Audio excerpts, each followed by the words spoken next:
Hello, welcome to your quote of the day. And today's quote says, "Focus on the journey, not the destination. Joy is found not in finishing an activity, but in doing it." And this happened to me the very other day. I basically had to submit a test to get a certification for my work. And I've been procrastinating because if you don't know me, I'm a huge procrastinator. I don't know why I say procrastination. I'm a big procrastinator. But anyway, so at the very last day, as I submit the test, went very well because I know the topic very well and I study it deeply. I understand it and I love it because it's all about mindset and abundance and blah, blah, blah. And I submit the test on the very last day, at the very last minute, like few hours before they close the acceptance, 100% right answer. So woohoo! I was so happy. And then nothing. I felt zero, zilk, nada, niente, nothing.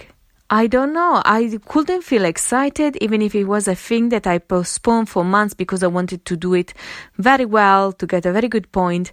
And I procrastinated and procrastinated. And at the end, I didn't feel anything. So I agree with this guy, Greg Anderson, when he says, "Focus on the journey, not the destination. Joy is found not in finishing an activity, but in doing it." And also, have you noticed when you have a crush on someone, there is a lot of expectation and you fantasize about the meeting and the first kiss, the first time you're going to have a touch. Maybe the touch will happen before the kiss, maybe a hug or like the two kisses, I don't know. And there is a lot of build-up moment. But honestly, then when the reality happens, it's all different. Which is fine because life is supposed to be unpredictable and we are not supposed to make our life live like a movie and we are the director. This is controlling the outcomes and situation and people.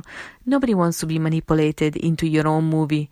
So, but it's so much fun when we have a crush on somebody, so we can fantasize on how is it going to be the first time that he strokes my face, or the first kiss, or what he's going to say, and so it's nice to fantasize, and sometimes the reality might be even more exciting than we thought, and sometimes can be more disappointing because maybe the person is not as keen on us as we thought, or maybe they are not a good match for us, or they're on a different scale of enthusiasm and stuff, or they don't have the same feelings for us as we have for them, so it's not reciprocated.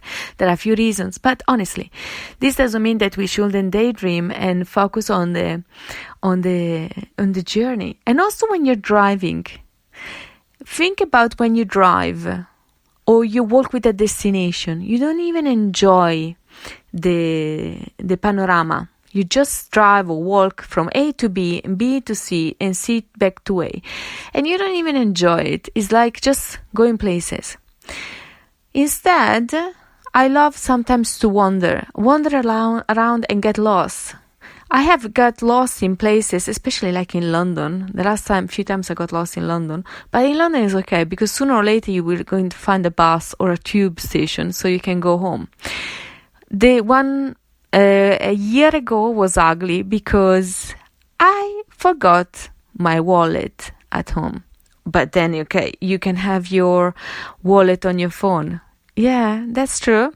The only thing was that day I decided to go with the flow and I left also my phone at home, which I regretted so much because, of course, then what happens? Even starts to rain.